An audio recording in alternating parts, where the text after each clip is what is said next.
These are dangerous people. Team 2 is clear to go. Fire on. 3, 2. What are you guys doing? What? We're here to save you. You were gonna save me? It was a really good plan, too. Well, I can go back inside and you can still do it. That's patronizing.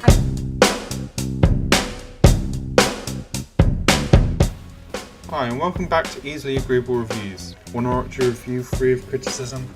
You've come to the right place. Today, we're going to be reviewing the newly released The Suicide Squad, directed by the one and only James Gunn. The Suicide Squad is a semi-sequel, semi-reboot of the 2016 Suicide Squad.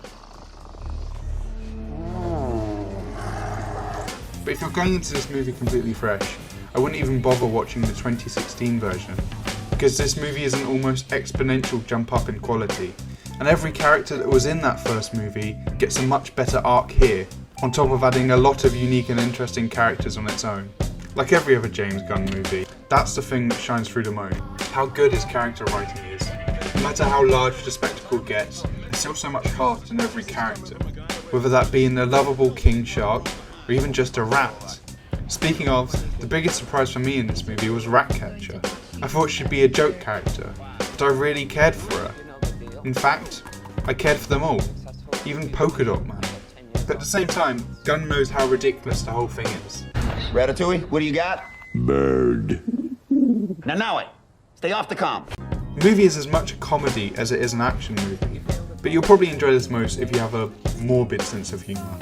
In that way, it's very similar to Gunn's earlier movies, pre-Guardians of the Galaxy, such as Sliver. There are points in the movie where main characters' deaths are played off for laughs.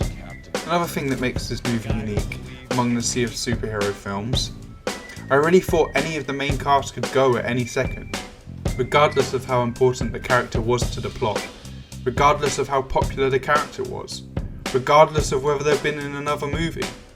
Speaking of returning characters, I think anyone who had been in a previous movie, this is the best iteration of that character. In particular, Harley Quinn. She's just as hilarious as she was in Birds of Prey, but she plays much better among this group dynamic. She also gets a lot of the best action scenes, my favourite of which is a direct visual callback to the style of Birds of Prey.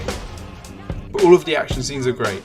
There's such a delicate balance between bizarre body horror, goofy action, and all the serious superhero stuff. This basically feels like what the first Suicide Squad should have been, or what it was trying to be. And I honestly think, even if we get the David Ayer cut, it still won't be anywhere close to as great as this. This is probably my favourite superhero thing in a while. Therefore, this gets a 10 out of 10.